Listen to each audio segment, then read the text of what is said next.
What is up, guys? You're watching Epic Pokemon TCG. In today's video, guys, what I have for you, we're going to be taking a look at a Rayquaza Rillaboom deck.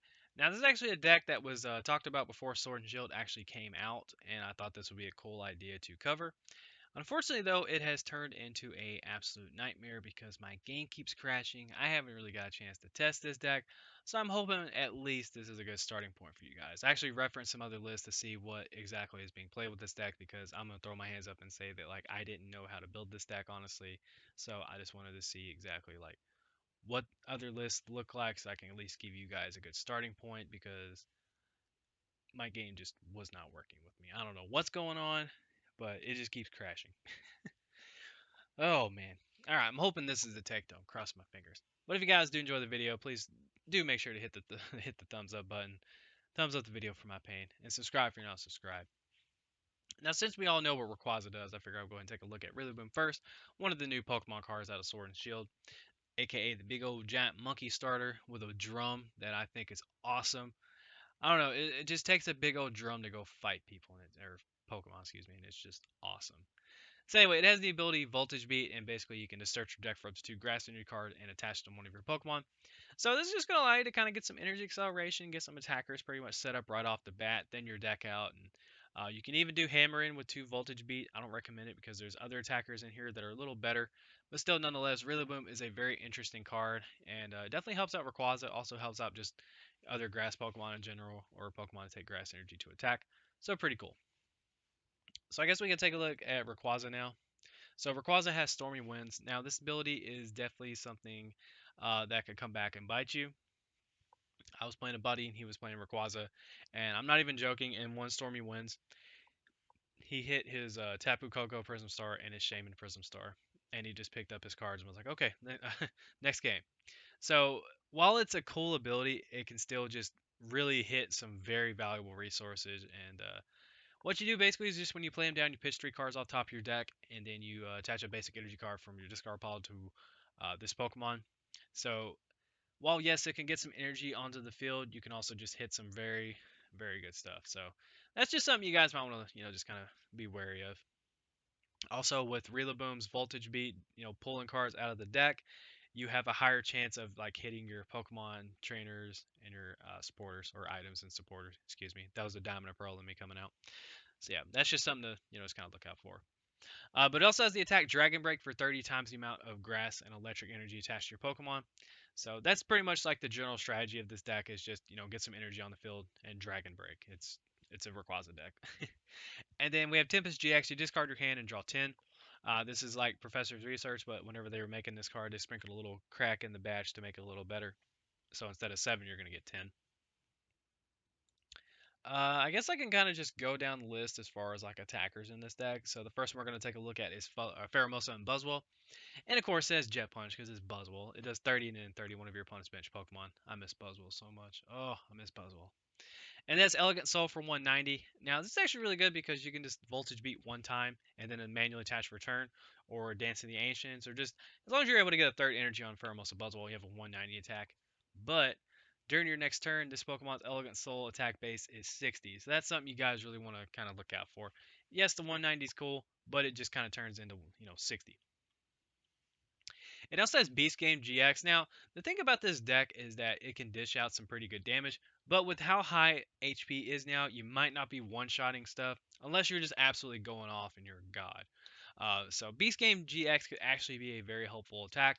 It does 50, and if your opponent's Pokemon is knocked out by damage from this attack, you take one more prize card. Now again, going back to the if you're a god and you're going off thing, if this Pokemon has at least 7 extra energy attached to it, in addition to this attack's cost, you take 3 more prize cards instead. So yeah, like I said, that's definitely an option. Most of the time, you might just be getting the one additional prize card. But like I said, guys, if you're going off, you might get the 3. Who knows?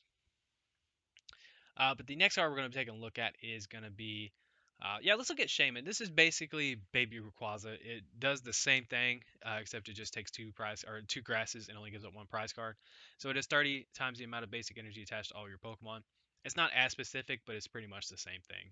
So it's just a Rayquaza that gives up 1 prize. Now we have a card that sent me into a just wave of WTF at the last League Cup I went to. I actually need to upload that vlog. I haven't done that yet. Um, so yeah, Venusaur Snivy GX. So it was a Malamar mirror match, and I was really thinking about all the just generic Malamar stuff, and I was thinking, I was like, okay, cool, I'm in a pretty good spot. I don't have to really worry. And then he Poke Calms and puts back something. I don't remember what he put back. Grabs Venusaur Snivy, plays it down, double Malamar, manual attachment for turn, retreats to Jirachi, and just brings up and does the GX attack. And I was looking at my very damaged field, and I was like, oh, cool. Well, GG. So that happened. Before we get to the GX attack, we're going to take a look at Shining Vine. So once during your turn, if this Pokemon is your active Pokemon, you attach a Grass Energy card from your hand to it. You may switch one of your opponent's bench Pokemon with their active. So that's actually a really strong ability. We also have Force Dump. Now this actually looks like an attack that might be a little difficult to set up, but if you have two Voltage Beats out, or two Rillaboom, excuse me, you can get it out. It does 160. But probably what you want this for is going to be the Solar Plant GX. Now, kind of getting back to what I was talking about with this deck might not be able to one-shot stuff, this could actually be used in two different scenarios. Either to clean up Pokemon or to soften up Pokemon if it's a matchup that you've played before and you know that just putting 50 on stuff could really help out with numbers as the game progresses. That could be an option. But this attack does 50 damage to each of your opponent's Pokemon. If this Pokemon has at least 2 extra energy attached to it, in addition to this attack's cost, heal all damage from your Pokemon. This could be really, really good just to do 50 and then heal. That's just super, super good. Just because, like, mid to late game, if your field is just super beat up, then Solar Plant GX could just get rid of all that damage and just kind of soften up your opponent's Pokemon and just keep your board in a good state. So Venusaur Snivy is definitely a card that it's like semi-flexible. At the same time, it's just really cool. Really good card, and definitely caught me off guard. The next card we're going to take a look at can be attacker slash a just well the ability is good, and then a recovery card is Zero or a GX. So it has Thunderclap them Cheek Zone. Each of your Pokemon that has any electric energy attached to it has no retreat cost, and then it has Plasma Fist for 160. The Pokemon can't attack during your next turn, which is fine because of course you have electric energy on it, so that means you can retreat it with Thunderclap Zone. But it also has full voltage GX. Now, between this, Rillaboom, and Tapu Koko, you're able to get some energy back out with just your Pokemon alone, which is really nice. But this is going to allow you to attach 5 basic energy cards from your discard pile to your Pokemon in any way you like. So this is just like a mid to late game thing if you just need some energy back onto the field to get, just kind of get back into the game. This can help you out with that, which is really nice. And speaking of stuff to get energy back, we have Tapu Koko. So basically, when you have this Pokemon on your bench, you can just send it to the Lost Zone, choose 2 of your Pokemon that are on the bench, of course, and you attach an electric energy card from your discard pile to them, and that's really good. Mach Bolt, I don't really recommend doing that. There's other stuff in here that you would probably want to attack with. But Tapu Koko Prism Star, just in here for that energy acceleration or just getting energy on the field. So basically, what you could do is you can dance the Asians, put a electric energy onto Rayquaza, and then voltage beat and attach 2 grass. Boom, there you go. Rayquaza set up, and you still have your manual attachment for turn. So not too bad. And I feel like we can take a look at Dedenne, and what's funny is we actually can read the entire card on Dedenne. So Dedenne GX, of course, has Dede Change. You play it down, you discard your hand, draw 6. This could be really good because it can keep your turn going, or it can get you out of a tight bind. But we can also do Static Shock for 50. I don't really recommend trying to attack with Dedenne. Oddly enough, also, I have 3 Dedenne now. After I uploaded the video, I ended up getting a third one. So the deck you guys saw in the last video, the Firebox one, if my game ever actually cooperates with me and stops crashing, I'll try to get a gameplay for that. I'll try to actually to get that as soon as possible as well. So, Tingler Return GX is something we can also do with this deck, of course, because we do run Electric Energy. So, your opponent's active Pokemon is now paralyzed, and you put this Pokemon and all cards attached to it into your hand. So, basically, you just kind of get a chance to use the Dedenne again, and you can paralyze your opponent's active. There are other GX attacks in this deck that I really recommend that you would probably try to set up before Dedenne. But if you have a guaranteed knockout for 50, I mean, sure, go for it. Why not? You never know. It might end up working for you. So, yeah. And I feel like the Pokemon we can route the deck with is going to be Alolan Ninetales GX. Now, we don't really need to read Snowy Wind or whatever that word GX is. So Mysterious Guidance, pretty much when you evolve Vulpix into Alolan Ninetales GX, you may search your deck for up to 2 item cards, reveal them, and put them in your hand, and you shuffle your deck. So essentially that means whenever you play this down, you can get Evolution Incense, you can get Quick Ball, Rare Candy, Ordinary Raw, all that stuff, and kind of go from there. Getting the Rare Candy could be huge as well. or you can get an evolution instance and a rare candy. So you can evolution instance the Rillaboom and just rare candy right into the Rillaboom, which is really, really good. But I guess now we can get into the supporters. Of course, we have 3 Vulcaner. You search your deck for a electric energy card and an item, so that's really good. And then we also have Professor's Research. You can pitch your hand and draw 7. So there we go. We have that. And for the searching cards, as I just mentioned, Evolution Incense. Search your deck for an Evolution Pokemon, reveal it, and put it in your hand.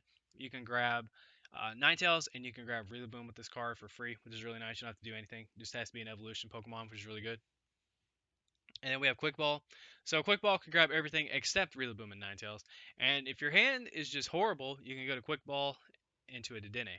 It's kind of like Level Ball and Jirachi EX back in the day.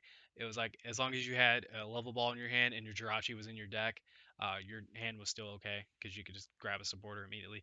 It's kind of similar. If your hand just sucks, you can Quick Ball for Dedenne and get out of it, which is really good. So next up we have Rare Candy. So pretty much what you can do with this is you can go from Grookey Gang straight into Rillaboom. You don't need the Thwacky. You can just skip that evolution completely. And this is searchable, of course, with Ninetales, which is really nice. Or what you can do is you can evolution instance for a Ninetales, search out another evolution instance and a Rare Candy, and just go into Rillaboom. Really good combination. And now we're going to get to some recovery cards. First up, we have Ordinary Rod. Of course, you can choose one or both. But basically, you can shuffle 2 Pokemon into your deck, or you can shuffle 2 basic energy cards into your deck. So that's really good there. You can grab 2 Grass Energy, put them back in your deck. And then, of course, you can just Voltage Beat them onto a Pokemon. And then we also have Energy Recycler. So Energy Recycler is just going to allow you to shuffle 5 basic energy cards into your or from your discard pile into your deck. So that's just a really good way for you to get some Grass Energy back to Voltage Beat with later. And let's see, we have Reset Stamp just to kind of disrupt your opponent if you're in a tight bind. We have Switch in here because Switch is just going to be very valuable with the fact that I think it's like 2 or 3 Pokemon in this deck have a 3 retreat cost, so that's something you might want to do. Also, you do not want your Rillaboom stuck up in the active spot. That is not fun. And a card I actually kept in here from the old deck was Giant Bomb. I feel like with Sword and Shield, this actually got semi better. Slash, if you see a lot of Lysander Labs, probably swap this out for something else. If this card is attached to one of your Pokemon, discard at the end of your opponent's turn. If the Pokemon this card is attached to is your active and takes 180 or more damage from an opponent's attack, even if this Pokemon is knocked out, put 10 damage counters on the attacking Pokemon. This is something I was just going to try, and like I said, guys, because my game crashing, I never really got a chance to test the deck. So if you guys are looking at this card, you're like, I'm not running that, then definitely swap it out for something you think might be better. 100% do that. I just wanted to try it and see if it worked. But lo and behold, the game was like, nope, you are not testing this. So at the very least, I was like, I'm going to upload this and see if this is at least a good starting list for you guys. So there you go. And I feel like that's everything we needed to talk about in this deck. So we're going to round out the deck, of course, with 11 Grass Energy and 4 Electric Energy. So the strategy for this deck, guys, is very, very simple. You just use Rillaboom's ability to Voltage Beat onto, your Grass attackers or Rayquaza, and there's stuff in here to get the Rillaboom out. Like I said, guys, I already went through the Alolan Ninetales combination, but you have Buzzwole Pheromosa, you have Rayquaza, you have other stuff. There could even be other Grass attackers out there that are not too bad. You guys can throw in this deck as well if you want to. But I am very, very sorry that I had to do the video like this. It's just my game was not wanting to work with me, and with the fact that my channel's doing so well, I wanted to at least try to get some type of video out for you guys. So for those of you watching who were wanting to get a starting list for this deck at least, I hope this did help you. But thank you guys all so much for the amazing support. I love you guys, and this is Epic Pokemon TCG signing out. Don't forget to like, follow, and obey.